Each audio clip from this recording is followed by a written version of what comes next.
If you're trying to figure out where to start with your marketing strategy, then I think you'll like this video.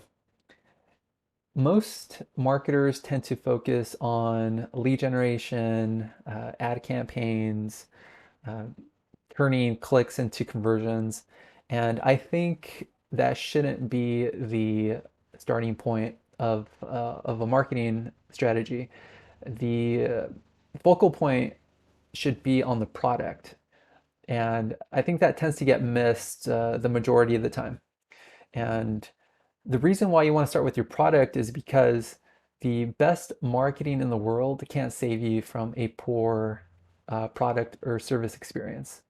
So I think it's worth defining what a poor product or service actually means.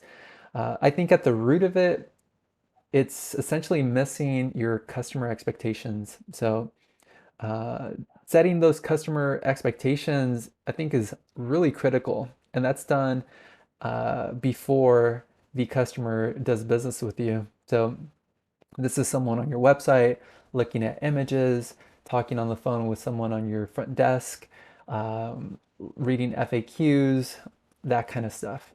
And the more you clearly communicate what the customer should expect, then you have a much higher chance um, to create a positive experience for that customer. So that's the first piece is clearly communicating what that customer expectation should be. So the next thing that should be done is over delivering on that customer expectation. So why do you want to do that? Over delivering creates a a happy customer experience. It's pleasant. People like to share that with their friends and family. They're more likely to give you a testimonial, a positive review, and do business with you in the future.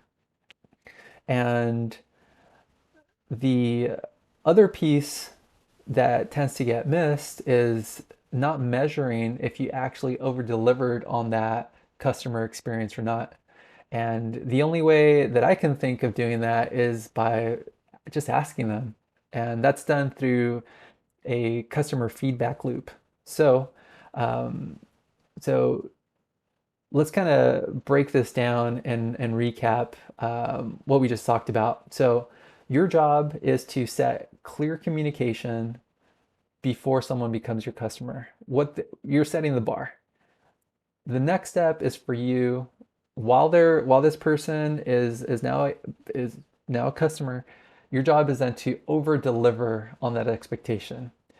And then third, after someone becomes your customer, your job is to ask them about their customer experience. And you want to do this in a smart way. And when you get that information, you're effectively figuring out, okay, who had a positive customer experience and who didn't. And we want to leverage that information.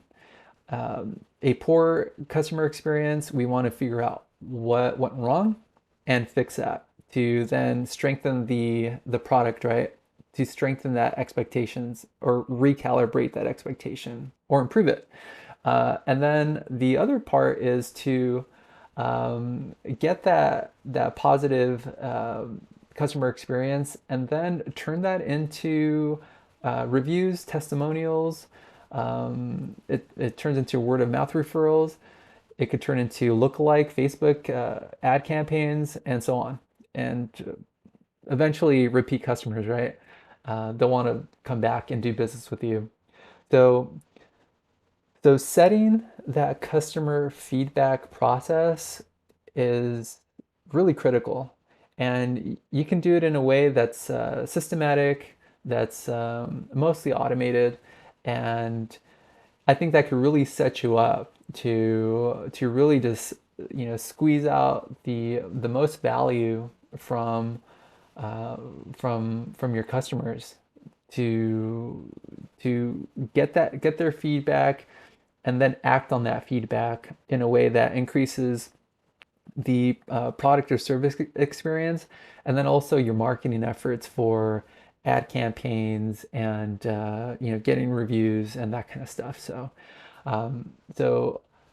in an upcoming video, I'm going to be working on figuring out or just kind of show you what I have so far in terms of developing a reliable customer feedback process that you can depend on, and then what that looks like when you try to fit it into a marketing automation system so that you can save your team the time of having to do like follow-ups and having to move data from one place to another, and so they could focus on customer support and getting new customers. So, hope you enjoy this video. If you have any other viewpoints, I'd love to hear what those are.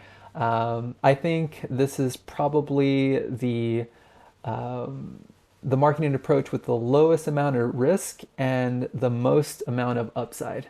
Um, and if you disagree, I welcome your thoughts and your comments. If you have different point of view, I'd like to hear that too.